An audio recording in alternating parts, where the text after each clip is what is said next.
Damn, what the fuck is sleep? I don't even know what that is. Just pull me up over that tree. Hold up and watch that bitch is. And so what's the craziest like studio story? Like somebody came in there high, drinking hella lean and shit, passed out while they was recording, fell asleep while they was recording some shit. What's the craziest studio experience you can share? Crazy like that? Nah, cause I don't even. You don't play around. I don't like even that. play like that. Like somebody came in my studio one day and ashed on the fucking speaker. Like, then they motherfucking ashes on the goddamn speaker. You know, them HS8, so you know, like, me coming in there, I had another engine, like, I had engineers that was working up out of my studio. So, I came in there, I'm like, yo, bro, what's going on? So, you know, I'm talking to the customer, and they looking at me like, who the fuck is you? I'm like, nigga, this my shit. Like, and they just look like, that's how it come, like, being a female, they looking like, this ain't your shit. I'm like, I'm Kayy. Like, this is my studio. I own this studio, bro. This is in Houston? What is this? This was in Clarksville. This is in Clarksville, wow. Like, I think, you know, it was just new. I'm like, bro, we got rolling trays and everything in here. Man, why would you do that? That's like somebody, like, this is a smoke shop. We got ashtrays everywhere. That's kind of like ashing on the table. Like, bro, that's just disrespectful. Bro, no, like, hell no. The disrespect, like, you really got to get in there and just tell them. But for me, it was hard because, you know, I'm small, I'm a female, you know, like, but I really had to, if I cared about my shit, I really had to get on their ass like, bruh, come on now, y'all grown as hell.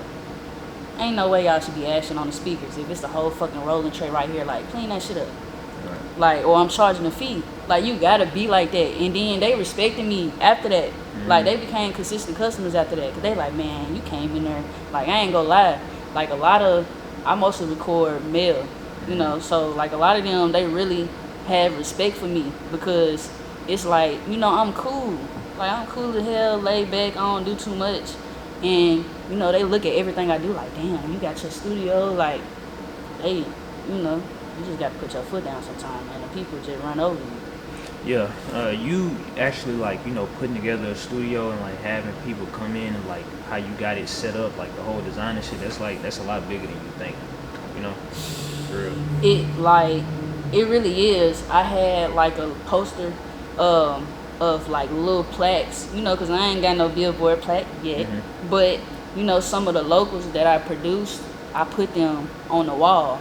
So it actually came out, some of them came to the studio and they seen it. You know, like, they'll just be sitting there staring at it like, damn, you know, like, it's for me, but it's for them too. Like, I want people to walk in my studio and see my achievements, you know, like, because I done achieved a lot of shit. So it's just like, when they see them, they feel appreciated, bruh. Because some of these dudes be feeling like, you know, they engineers don't care about them, or they producers don't care. Man, I got a dude right now, his name Young Dripper TYB. We finna hit 1 million on a song that I produced for him, and it's only been 2-3 months. It's crazy. We had like 800K, Arkansas. That's hard. Like, when we just locked in, and I fuck with him. Like, he helping me, and I'm helping him. Like, ever since then, he don't go to nobody else's beats. That's hard. So, it's like, man. And keep that relationship. Yeah, like, it's some relationship, like, now, in my career, like, right now, I'm probably, like, almost finna hit 1 million streams. I'm gonna get a little play, like, but I'm working on a lot of shit behind closed doors, bro. Like, I'm not even chasing major placements because the shit with Quando, it's like, yeah, I got a placement with him. Somebody leaked the song. Like, somebody leaked it. So, you know, I done talked to the label and shit, but they not really, you know, you never know about that shit. So that shit not moving right now. So once, you know, at first, like, I was hype as hell because I was posting Quando Rondo type beats. And, you know, a lot of people doubted me. They was like, bro, throw some little baby beats on there. I'm like, people is coming to my page for this type of beats. And it don't even have to be his type. You know, like the Lil Pain, melodic shit. It could be Ride Wave, it can be anybody. I just picked Quando. And that shit meant a lot to me when he actually got on it. Because it's like, this nigga just looked up his own type beat. They really do that. No, yeah, they really do that. So, you know, it was just like, man, I was proud, and I had to learn not get comfortable at that spot because I don't know if it's gonna come out. So I'm not even chasing major placements. Like, it be a lot of shit as far as getting paid and stuff that people, producers I know, that go through that's really in the industry, and they tell me that I'm doing better doing what I'm doing now as far as like leasing and all that. So I'm not worried about no major placements right now. I feel that's the same like for me. Like, you know, people ask me all the time, like, hey, why don't you interview this person or interview that person? I ain't gonna say a name, but I done had interviews with like people that you would like consider like, you know, have a lot of clout. Yeah. And it'd be like the worst fucking interview. Like, you know how like me and you, we having a conversation and you know, like it's fun, but like man, I had to explain to you another time, but like I could ask a good question and it'd just be like, man, yeah. And I'm just like, what the fuck? They probably don't know how to do interviews.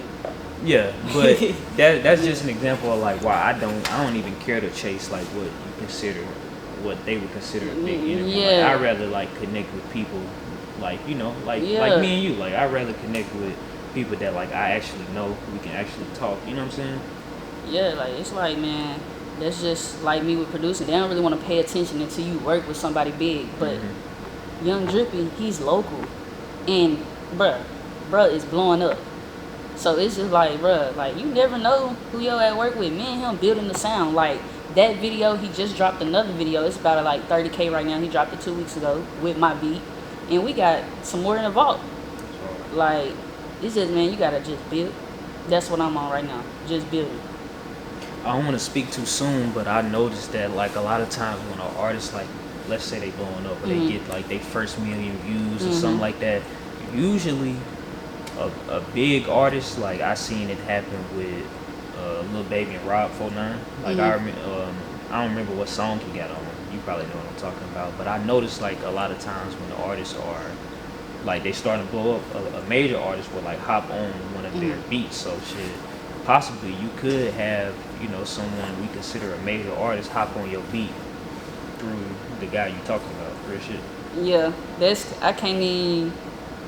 Yeah, but like I said, I don't want to just speak too soon. Yeah, like, nah, it's done happened. Oh, for real? Like, some legends, like, I just found out about this, like, 2 weeks ago. Working with an artist in Atlanta, and they got a bigger name on the beat, on the feature. I can't really just say no names or nothing yet. Like, I got a lot of shit, man. Like, that's hard. It's a lot of shit that coming. But I don't be trying to, you know, speak too soon until some shit is finalized. Like, until I know for sure. Yeah. So, man, yeah, that shit happened, though. That's hard. Okay, so I want to ask you, I'm going to give an example, too. Do you have artists or just people that that come to work with you approach you wrong? And I'll give you an example.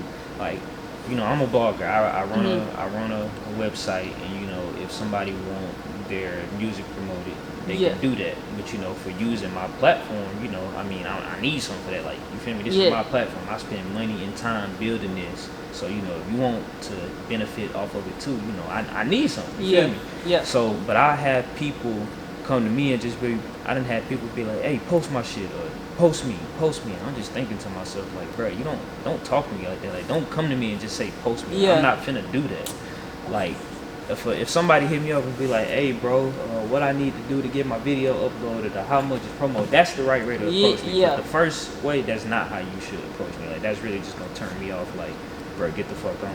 What's a way that people have approached you and you just like, where artists shouldn't do that? How should artists not approach engineers? They shouldn't approach us like, you know, trying to get a deal on an hour and shit like that. Like, hey, bro, fuck with me for 25 hours. Fuck with me for 30 an hour. Like, bruh, it's like you never know. In my situation, engineering my own studio, I got, you know, all the profit, whatever. But if I'm engineering out of somebody else's studio, you know, you got to pay for that time too, which I done did both. So it's like, bro, you want me to fuck with you for 25, 30 an hour whole time? That's what I'm paying out to them.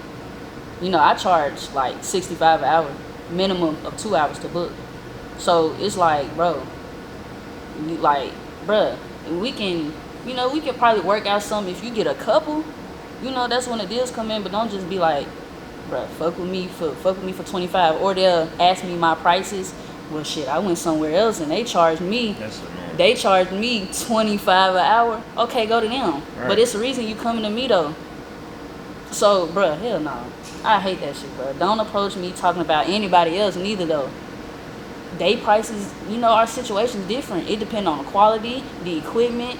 Any situation is different. So yeah, they charging you 25, but compare our qualities together. What it sound like? Do it sound like you done went and recorded in the closet? Or do it sound professional? So a lot of people be getting mad at me, bruh. And like I said, as far as engineering, I ain't even really on that right now. Like, some artists, they don't appreciate you. Like, nah, bruh. Hell nah.